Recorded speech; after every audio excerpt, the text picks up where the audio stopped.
Bapa dan Putra dan Roh Kudus. Amin. Shalom alaikum. Berjumpa lagi dengan saya pada perenungan hari ini tanggal 6 Januari 2022. Mengapa kita harus mengasihi? Baca liturgi hari ini diambil dari 1 Yohanes 4 ayat 19 sampai dengan bab 5 ayat 4 dan Injil Lukas 4 ayat 14 sampai dengan 22a. Saudara-saudaraku yang terkasih di dalam kasih Kristus, pertanyaan yang sering muncul di hadapan kita adalah mengapa kita harus mengasihi? Mengasihi sesama bahkan musuh kita sekalipun. Kita mengasihi karena Allah lebih dahulu mengasihi kita.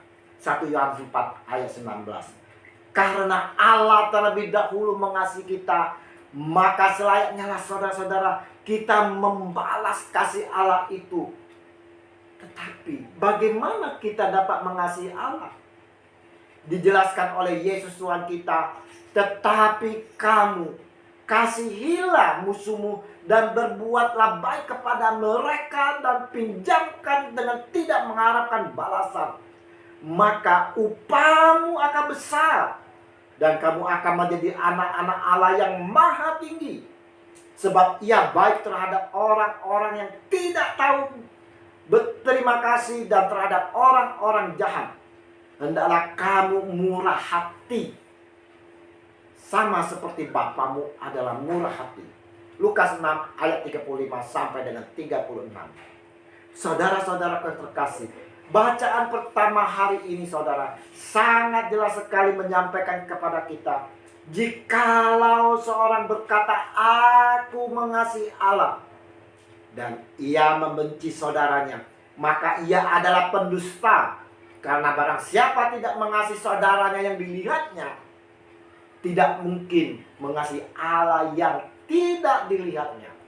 1 Yohanes 4 ayat 20. Saudara-saudaraku yang terkasih, Allah sendiri telah mengasihi kita dengan rela menyerahkan putranya yang sulung bagi kita, saudara. Lihat, yang tergantung di kayu salib ini.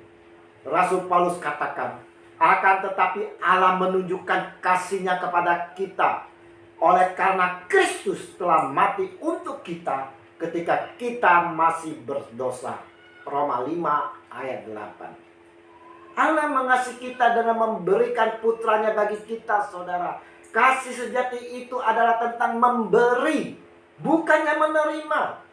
Kita harus mengambil langkah pertama untuk menjangkau musuh kita yang tidak mengasihi kita dan menunjukkan kepada mereka perhatian dan kasih sayang yang tulus tanpa mengharapkan imbalan apapun, saudara.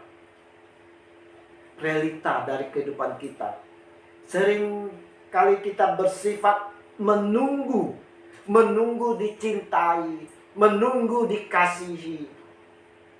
Kalau dia mengasihi aku akan mengasihi dia.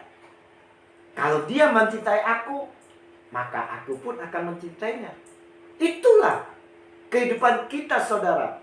Tapi hari ini, saudara-saudara, melalui renungan akan kasih ini, kita diharapkan memiliki kasih yang sejati, kasih yang memberi, bukan diberi, bukan kasih yang mengharapkan.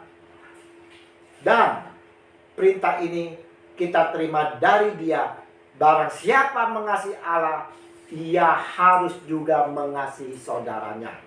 1 Yohanes 4 ayat 21.